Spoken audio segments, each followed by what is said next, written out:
Hello friends, welcome back to VM classes of home science. I hope आप सब ठीक होंगे। आज हम आपके लिए लेके आए हैं फाइबर टेक्सटाइल यूनिट से क्लासिफिकेशन ऑफ फाइबर, जो कि बहुत इंपॉर्टेंट है और आपको एग्जाम में यहाँ से बहुत सारे सवाल पूछे जाते हैं। तो क्लासिफिकेशन ऑफ फाइबर्स आज हम करेंगे और फिर आज हम पार्ट 1 करेंगे और इसका पार्ट 2 हम कल करेंगे। तो चलिए स्टार्ट करते हैं आज का लेक्चर।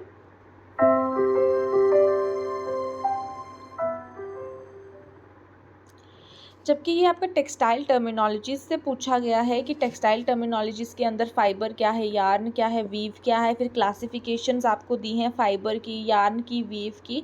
तो हम ये जो है एक एक लेक्चर करके रोज़ में आपको ये प्रोवाइड करूँगी। आज के लेक्चर में आपको क्लासिफिकेशन ऑफ फाइबर्स लेके आई हूँ, जिसमें आपके जो है फाइबर्स की क्लासिफिकेशन रहेगी, नेचुरल फाइबर, आर्टिफिशियल फाइबर्स। ठीक है, तो चलिए स्टार्ट करते हैं। तो सबसे पहले तो ये टेक्सटाइल फाइबर से पूछा गया है, तो टेक्सटाइल पहले समझ लेते हैं कि टेक्सटाइल होता क्या है। तो टेक्सटाइल जो होता है कि सिंपली टेक्सटाइल जो है कपड़े या फैब्रिक को कहते हैं। नेचुरल भी हो सकते हैं फाइबर्स, टेक्सटाइल आर्टिफिशियल भी हो सकते हैं। ठीक है, तो टेक्सटाइल क्यों इम्पॉर्टेंट है, मतलब फैब्रिक हमारे लिए इम्पॉर्टेंट क्यों है, फैब्रिक को हम सेकंड स्किन फॉर ह्यूमंस भी क्यों कहते हैं, बिकॉज ये हमारी स्किन को प्रोटेक्ट करता है, हमारी हिफाजत करता है अलग अलग चीज़ों से, इन्वायरमेंट से हमें बचाता है। ठीक है, ये फिर आता है टेक्सटाइल बनते कैसे हैं, फैब्रिक बनता कैसे है। तो यार्न हमारे पास एक रहता है। Yarn is produce by spinning the fibres with short fibres और लॉन्ग फाइबर्स, मतलब हमारे पास कुछ रेशे होते हैं। फाइबर्स हो गए आपके रेशे। ठीक है, रेशों को हम फाइबर्स कहते हैं। ठीक है, और फिर रेशों को जो है स्पिन करके, इनको मतलब ट्विस्ट करके जो है रेशे, छोटे छोटे रेशे होते हैं हमारे पास, जहाँ तो शॉर्ट फाइबर्स भी होते हैं या फिर लॉन्ग भी होते हैं हमारे पास। ठीक है, रेशे जो है छोटे भी होते हैं, बड़े भी होते हैं। तो जब हम इनको स्पिन करते हैं तो ये स्पिन करके यार्न बनते हैं, यानी कि धागा बनते हैं। ठीक है, फिर यार्न की मदद से हम जो है फिर फैब्रिक बनाते हैं। तो पहले हमारे पास फाइबर रहता है, फिर हम फाइबर को स्पिन करते हैं, यार्न बनाते हैं। ठीक है, तो रेशों को हम जो क्या करते हैं, ट्विस्ट करते हैं रेशों को। ठीक है, फिर हमारे पास क्या बनता है, धागा बनता है, यानी कि यार्न बनता है। ठीक है, तो कपड़ों को फिर यार्न की मदद से जो है कपड़ों में बुनाई की जाती है, वीविंग, निटिंग, नॉटिंग। ठीक है, क्रॉशेट भी किया जाता है। ठीक है, तो जो फैब्रिक जो है रेशों को एक साथ, जैसे होता है ना, जैसे कुछ होते हैं जो नॉन वूवन फैब्रिक्स होते हैं, जो डायरेक्ट जो है फाइबर से फैब्रिक बनता है। ठीक है, तो the basic element of textile is fibre which are converted into yarn and then into fabric. Textile fiber can be natural or artificial. Fibers are the basic element of textile and they can be either procured from natural things like plant and animal. जो भी हमारे पास natural fibre रहते हैं वो plant animal से obtained होते हैं, और जो आर्टिफिशियल रहते हैं उनको हम मैनुअली जो है इंडस्ट्रीज़ में प्रिपेयर करते हैं। नेचुरल फाइबर्स हम प्लांट से ही करते हैं, और आर्टिफिशियल फ्रॉम जो है हमारे पास जो है हम उनको खुद से मैन्युफैक्चर्ड करते हैं, regenerating natural cellulose protein and synthesising chemical. आगे बात करते हैं। ठीक है, अब आ गई आपकी फाइबर की क्लासिफिकेशन, जो है सोर्सेज पे है, on the basis of source. ठीक है, तो कहाँ से जो है कौन सी फाइबर जो है वो ऑब्टेन होती है। मेजर हमारे पास रहते हैं नेचुरल फाइबर और आर्टिफिशियल फाइबर। फिर नेचुरल फाइबर के अंदर हमारे पास आते हैं प्लांट फाइबर, जो कि फाइबर प्लांट से ऑब्टेन्ड होती है, फिर जो फाइबर एनिमल से ऑब्टेन्ड होती है, और जो हमारे पास मिनरल्स रहते हैं, नेचुरल मिनरल्स। ठीक है, फिर हमारे पास आ जाती हैं आर्टिफिशियल फाइबर, जिसमें रीजनरेटेड बायोपॉलीमर्स, सिंथेटिक पॉलीमर्स और मिनरल्स रहते हैं। ठीक है, ये आर्टिफिशियल वाले मिनरल्स हैं और ये नेचुरल मिनरल है। एक एक करके बात करते हैं। प्लांट फाइबर, प्लांट फाइबर मतलब जो हम प्लांट से ऑब्टेन करते हैं। प्लांट फाइबर के अंदर आपके आ जाते हैं सीड फाइबर, मतलब जो सीड से ऑब्टेन होते हैं, जैसे आपके कॉटन। फ्रूट फाइबर मतलब जो आपकी फाइबर जो है वो फ्रूट से मिलती है आपको। ठीक है, फ्रूट के हस्क से मिलती है इस तरह से। फिर बास्ट फाइबर्स जो आपको स्टॉक या स्टेम से मिलती हैं। फिर आ जाता है आपका लीफ फाइबर्स, जो आपको लीफ से मिलती हैं। एनिमल फाइबर के अंदर हमारी सिल्क रहती हैं, वूल और हेयर रहते हैं। मिनरल में आपका asbestos, asbestos is the only natural mineral fibre. ठीक है, आर्टिफिशियल फाइबर्स के अंदर हमारी 3 कैटेगरीज आ जाती हैं, रीजनरेटेड बायोपॉलीमर्स, सिंथेटिक पॉलीमर्स और मिनरल्स। रीजनरेटेड बायोपॉलीमर्स के अंदर फिर 2 कैटेगरीज आ जाती हैं, पॉलीन्यूक्लिक पॉलीअमाइनो एसिड्स, फिर दूसरा आता है सेल्यूलोसिक। सेल्यूलोसिक मतलब ये नेचुरल सेल्यूलोसिस को रीजनरेट किया गया होता है। ठीक है, पॉलीन्यूक्लिक और पॉलीअमाइनो एसिड्स में आ जाते हैं आपके DNS, collagen, elastin, soy protein, silk protein, ठीक है। सेल्यूलोसिक में आ जाता है आपका acetate, polynosic, rayon, tri acetate, microbial cellulose, ठीक है। फिर आते हैं आपके synthetic polymers, elastin, Kevlar, polyamides, polyester, polyolefin, polyurethane and vinylon. Minerals में आपके आ जाते हैं, ये आर्टिफिशियल मिनरल है, एस्बेस्टॉस आपका नेचुरल मिनरल है, ठीक है। Basalt, carbon, ceramic, glass, metallic, silicon, carbide and stainless steel, ठीक है। एक एक करके इनको समझते हैं। नेचुरल फाइबर्स, पहले ही बताया, नेचुरल फाइबर्स वो होते हैं जिनका ओरिजिन नेचर में होता है, जो हम नेचुरल चीज़ों से ऑब्टेन करते हैं और फिर उनको फैब्रिक में कन्वर्ट करते हैं, ठीक है। वो आपके प्लांट बेस्ड होते हैं, एनिमल बेस्ड होते हैं और मिनरल बेस्ड होते हैं। प्लांट फाइबर्स को हम सेल्यूलोसिक फाइबर्स कहते हैं बिकॉज ये प्लांट से ऑब्टेन होते हैं और सेल्यूलोसिक होते हैं। These fibres are extracted from various part of the plant, मैंने पहले बताया, सीड होता है, फ्रूट, बास्ट, लीफ, और इनसे कौन कौन से फाइबर्स बनते हैं, cotton, linen, jute, flax, ramie, sisal, hemp, coir and so on. Cellulosic का मतलब होता है प्लांट्स के कुछ अलग अलग हिस्सों से जो भी निकाला जाता है उनके पार्ट्स से, ठीक है। सेल्यूलोसिक मतलब प्लांट बेस्ड, ठीक है।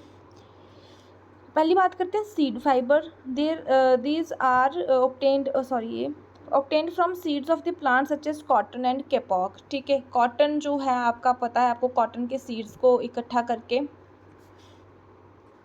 कॉटन को सीड प्लांट इसलिए कहते हैं बिकॉज कॉटन का जो प्लांट होता है उसके अंदर जो सीड पॉड होता है उसी से ये निकलता है, तो कॉटन से जो है फिर कपड़ा बनता है। कॉटन जो सीड फाइबर है जो पौधों के बीज के जो इर्द गिर्द एक पॉड या बॉल के अंदर उगता है, ठीक है, तो ये कपड़े इंडस्ट्री में सबसे ज़्यादा यूज़ किया जाता है। फिर जो दूसरा है कैपॉक, उसको वो भी एक सीड फाइबर है, कैपॉक ट्री के सीड पॉड से निकलता है, ठीक है। फ्रूट हस्क फाइबर्स में आपके जो है आपके कोकोनट आ जाता है, मतलब क्वायर जो है नारियल, जैसे नारियल फाइबर भी इसको कहते हैं, जो नारियल का छिलका होता है उससे मिलता है। पाम फाइबर जो पाम ट्री का फाइबर होता है, ठीक है। बास्ट फाइबर्स वो होते हैं जो स्टॉक से लिए जाते हैं, यानी कि स्टेम से लिए जाते हैं। फ्लैक्स हो गया, जूट, हेम्प, रेमी, बनाना फाइबर्स एक्सेट्रा। लीफ फाइबर्स हो गया सीजल एंड पाइनएप्पल। आपके एग्जाम्पल्स आपको एग्जाम में पूछी जाती हैं।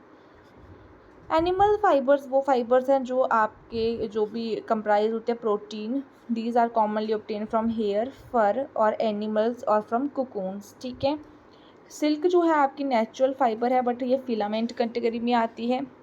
वूल, hair of rabbit, mohair, camel, alpaca and so on, ये काइंड ऑफ एनिमल्स हैं। Silk, these fibers are filament in nature obtained by unwinding the cocoons of the silkworm. These fibers are generally fine, smooth and lustrous. तो ये basic सा है, इसमें ज़्यादा समझने की इतनी ज़रूरत नहीं है। वूल हो गया आपका ऊन, जो कि कहाँ से मिलता है, हेयर ऑफ डोमेस्टिक शीप, जो घर की आपकी भेड़ बकरियाँ होती हैं उनकी शीप की जो वूल निकाली जाती है। गोट होती हैं बड़ी सारी टाइप की, ये फाइबर जो होती है ये आपकी थोड़ी कोर्स होती है, इसका स्केली स्ट्रक्चर होता है, क्रिम्पी यानी कि वेवीनेस। वार्म होती है और थोड़ी डल होती है, वार्म मतलब गर्म obviously. Hair, these are minor fibers obtained from the hair of animals species like angora, camel, rabbit, cashmere and alpaca, जो भी आपकी पश्मीना वगैरह बनती है, वूल, वो सब, ठीक है, हेयर से obtained होती है अलग अलग टाइप के एनिमल से। फिर आपकी आ जाती है mineral fibres, these are naturally occurring fibres modified from the minerals modified. Asbestos is the only commercial available natural mineral fibres. Asbestos जो है वो नेचुरल मिनरल में आएगा, बाकी बहुत सारे मिनरल्स हैं जो आर्टिफिशियल्स में आएंगे, लेकिन asbestos is the only natural one. Artificial fibres, ये हमारा होगा नेचुरल फाइबर अच्छे से कंप्लीट। फिर हमारी आर्टिफिशियल फाइबर है जिसको हम मैन मेड फाइबर्स भी कहते हैं। Artificial fibres are excluded from the spinneret as a filament by modifying the cellulose protein और सिंथेसाइजिंग केमिकल्स। ये इंडस्ट्रीज़ में बनते हैं, हमारे पास स्पिनरेट जो है वो टूल्स वगैरह रहते हैं, उसमें डाल करके उसकी नोजल्स में से ये फिर ऐसे फाइन जैसे प्लास्टिक के धागे जैसे निकलते हैं, फिर उनको फाइबर्स में कन्वर्ट कर देते हैं, लेकिन ये फ्लेक्सिबल होते हैं, fine, durable and resistant. Man made fibres को हम सिंथेटिक फाइबर्स भी कहते हैं बिकॉज जो भी मैन मेड फाइबर्स रहते हैं वो केमिकल प्रोसेस के थ्रू इंडस्ट्रीज़ में बनते हैं। बेसिक जो इसमें चीज़ रहती है उसको हम कहते हैं most important polymer, POLYMERS, polymers. Polymers जो होते हैं उनको यूज़ करके जो है ये मैन्युफैक्चर किए जाते हैं फाइबर्स। फिर जो ये फाइबर्स होते हैं उसको स्पिन रेट जो होती है ना, एक डिवाइस होती है, एक मेटल प्लेट जैसी होती है जिसके अंदर छोटे छोटे होल्स बने रहते हैं, ठीक है, फाइबर को शेप देने के लिए। तो फिर उस स्पिन रेट की मदद से जो है वो बनता है। मैनमेड फाइबर्स जो होती है उसके लिए हमारे पास रॉ मटेरियल होना चाहिए, जो भी वो रॉ मटेरियल हम यूजुअली कहाँ से लेते हैं, पेट्रोकेमिकल्स से लेते हैं, जो ऑयल बेस्ड प्रोडक्ट हमारे पास रहते हैं। नेचुरल पॉलीमर्स से भी लेते हैं, जैसे सेल्यूलोस। बहुत सारे फाइबर्स आपके ऐसे होंगे जो सेल्यूलोसिक बेस्ड होंगे लेकिन रीजनरेटेड होंगे, ठीक है, आपने लिए तो प्लांट बेस्ड सेल्यूलोस से होंगे लेकिन आपने उनको जो है मैन मेड करके, मतलब रीजनरेट करके बनाया होगा, जैसे मैं यहाँ समझाऊंगी आपको। These material are process to form a polymer solution और molten polymer. Extrusion through a spinneret का यहाँ पे मतलब है कि स्पिन रेट्स के उसमें से एक्सट्रूड होता है। स्पिन रेट मैंने आपको बताया मेटल प्लेट होती है, उसमें छोटे छोटे होल्स होते हैं जो फाइबर को शेप करते हैं। तो बहुत सारे टाइप की स्पिनिंग होती है, फिर वेट स्पिनिंग होती है, ड्राई स्पिनिंग, मेल्ट स्पिनिंग। जो आपका यहाँ पे आपको मैंने पीछे बताया था, जो आपके ये रहते हैं ना ये वाले सेल्यूलोसिक वाले, जैसे आपका एसीटेट है और एसीटेट के बाद आपका स्पेंडेक्स भी हो जाएगा, तो ये आपका ड्राई स्पिनिंग मेथड से बनता है। मतलब इसमें पॉलीमर जो है वो डिज़ोल्व किए जाते हैं, एक कुछ सॉल्वेंट्स होते हैं उनमें डिज़ोल्व करे जाते हैं, फिर उनको स्पिन रेट के थ्रू एक्सट्रूड किया जाता है, ठीक है। फिर जो ड्राई स्पिनिंग में जो भी सॉल्वेंट है वो इवेपोरेट होता है, और जैसे वो इवेपोरेट होता है उसमें से जो है फाइबर निकल के आती है, सॉलिड फाइबर, ठीक है, उसको कहते हैं एसीटेट एंड स्पेंडिक्स फाइबर, उसकी एग्जांपल रहती हैं। फिर वेट स्पिनिंग में मैं बताऊं तो फाइबर्स जो होती हैं वो मेल्ट नहीं होती, पॉलीमर सोल्यूशन को डिज़ोल्व करते हैं सॉल्वेंट में ही, फिर उसमें जो है फोर्स के थ्रू स्पिन रेट केमिकल जो है वो बाहर आता है, वो सॉलिडिफाइड हो जाता है। तो वेट स्पिनिंग की जो एग्जांपल है वो आपकी रेयॉन है और एक्रेलिक है। रेयॉन और एक्रेलिक जो है वो आपकी वेट स्पिनिंग की एग्जांपल है। एसीटेट और स्पेंडेक्स जो आपकी ड्राई स्पिनिंग की है। मेल्ट स्पिनिंग की बात करूँ तो उसमें पॉलिएस्टर और नायलॉन आ जाएगा। और मेल्ट स्पिनिंग में यूजुअली पॉलीमर को हीट करके मेल्ट करते हैं, फिर उसको स्पिन रेट की मदद से बाहर निकालते हैं। तो जो स्पिन रेट जो है ना वो जो भी आपका पॉलीमर रहता है जो भी मेल्ट होके आता है स्पिन रेट के होल्स में से बाहर, ठीक है, फिर वो कूल ठंडा होता है, फिर उसको सॉलिडिफाई करते हैं लॉन्ग लॉन्ग स्ट्रैंड्स में। तो जो भी आपका पॉलिएस्टर और नॉयलन इस तरह से बनता है। इस पर मैं अलग से लेक्चर लेके आऊँगी, मैन्युफैक्चरिंग ऑफ दी जो भी मैनमेड और नेचुरल फाइबर्स हैं उनको कैसे मैन्युफैक्चर करते हैं। फ़िलहाल तो हम क्लासिफिकेशंस पढ़ रहे हैं कि होता क्या है, तो जब मैं लेक्चर लाऊंगी कि बनता कैसे, अभी मैंने आपको ओवरव्यू दे दिया कि जैसे पॉलिएस्टर और नॉयलन्स है वो पॉलीमर्स के थ्रू बनते हैं, उनको हीट करके वो फिर स्पिन रेट जो है आपका एक इक्विपमेंट होता है वहाँ से बाहर निकल के आते हैं, ठीक है। कुछ ड्राई स्पिनिंग प्रोसेस होते हैं, कुछ वेट स्पिनिंग, कुछ मेल्ट स्पिनिंग होते हैं, ठीक है।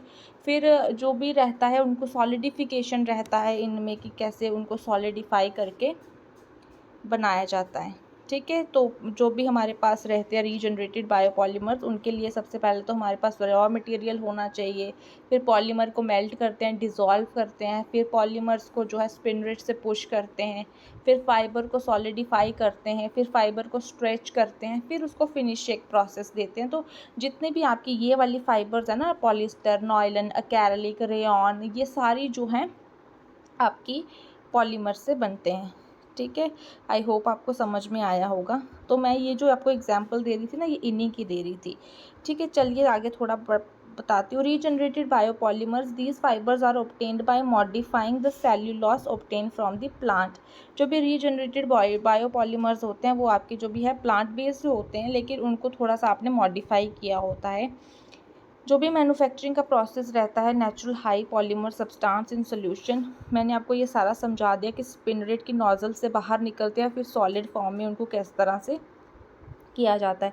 पॉलीन्यूक्लिक और पॉलीअमाइनो एसिड्स में आपका DNA, collagen, elastin, soy protein और सिल्क फाइबर्स प्रोटीन आ जाता है। सेल्यूलोसिक जो भी आपका रहता है ना, सेल्यूलोसिक रीजनरेटेड, मतलब सेल्यूलोस ही आपने लिया है लेकिन उसको थोड़ा मॉडिफाई किया है नेचुरल सेल्यूलोस को, उसमें आपका acetate, polynosic, rayon, tri acetate और माइक्रोबियल सेल्यूलोस आ जाएगा। मैंने आपको बताया रेयॉन जो है, एसीटेट जो है, ये किस तरह से बनते हैं, ठीक है। नेक्स्ट आपका आ जाता है सिंथेटिक पॉलीमर्स। ये आपके सिंथेसाइज्ड किए जाते हैं into polymers by various process and extruded as filament. जितने भी पॉलीमर्स हैं आपके स्पिन रेट में बनते हैं। पॉलीमर्स को ही मेल्ट किया जाता है, पॉलीमर्स को ही ड्राई स्पिनिंग के प्रोसेस से फाइबर में कन्वर्ट किया जाता है। पॉलीमर बेसिकली आपका रॉ मटेरियल है, ठीक है। तो वो जो कि आपके पेट्रोकेमिकल्स रहते हैं, जो भी आपके ऑयल बेस्ड सब्सटेंस रहते हैं, वहाँ से बनता है। जो सिंथेसाइज्ड वाला होता है वो आपके पेट्रोकेमिकल्स से ऑब्टेन्ड होता है, जैसे पॉलीमर जो है। और नेचुरल पॉलीमर जो है वो आपका सेल्यूलोसिक इन नेचर रहता है। आपको आई होप आपको समझ में आया होगा, ठीक है।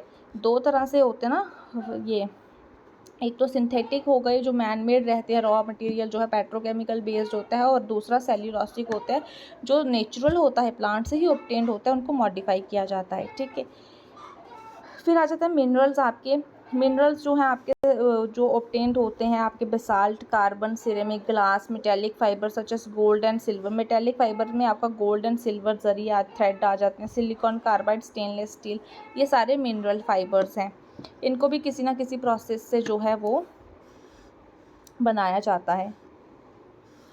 ये जो हमारे पास रहती है बसाल्ट फाइबर जो भी रहता है, इसको हम कंस्ट्रक्शन के काम में यूज़ करते हैं। ऑटोमेटिव जो भी हमारे पार्ट्स रहते हैं या फिर हीट रेजिस्टेंट मटेरियल होता है उनमें यूज़ करते हैं। फिर कोबाल्ट आपका जो है जितनी भी हाई टेक्निकल एप्लीकेशंस में रहता है, जैसे एरोस्पेस, मेडिकल इक्विपमेंट में आपका कोबाल्ट जो है फाइबर यूज़ होता है। एनर्जी इंडस्ट्रीज़ में आपका कोबाल्ट यूज़ होता है। ये जो है ना आपका कॉमर्शियल में ज़्यादा यूज़ होता है, कॉमर्शियल उसमें। फिर स्टेनलेस स्टील्स जो होती है हमारी जो है फाइबर्स में यूज़ होती है, जैसे प्रोटेक्टिव क्लॉथिंग में यूज़ होती है। इंडस्ट्रियल फिल्टर्स में, इंडस्ट्रीज़ में कितना स्टेनलेस स्टील यूज़ होता है। तो ये सारा कंस्ट्रक्शन मटेरियल में यूज़ होता है, ठीक है। तो ये था आज का आपका लेक्चर। आई होप आपको अच्छे से समझ में आया होगा। जो चीज़ नहीं समझ में आई होगी मुझे कमेंट बॉक्स में बताना आप। तो मेरे चैनल को सब्सक्राइब भी करें, शेयर करें। इसका पार्ट 2 जो है मैं आपके लिए लेके आऊँगी, जो आपका रहेगा classification on the based of length, जिसमें स्टेपल फाइबर्स और फिलामेंट फाइबर्स का आपको थोड़ा सा बताऊँगी, ठीक है। इसके बाद हम आपको यार्न की क्लासिफिकेशन और वीव्स की क्लासिफिकेशन भी मैं आपको कराऊंगी। आज का लेक्चर उतना जो है समझने उतना इसमें वो कोई लर्न करने वाला कुछ नहीं है, बस इसको समझने की ज़रूरत है कि कौन सा फाइबर कहाँ से ऑब्टेन होता है। तो नेक्स्ट में आपको मैं स्टेपल फाइबर्स और फिलामेंट फाइबर्स कराऊंगी, और उनकी प्रॉपर्टीज़ भी रहती हैं, प्राइमरी प्रॉपर्टीज़ और सेकेंडरी प्रॉपर्टीज़, फिजिकल या केमिकल प्रॉपर्टीज़, वो भी नेक्स्ट लेक्चर में आपको कराऊंगी। आई होप आपको आज का लेक्चर समझ में आया होगा। अगर आपको अच्छा लगा होगा तो मेरे चैनल को ज़रूर सब्सक्राइब करें और शेयर भी करें अपने दोस्तों के साथ। Bye, thank you so much.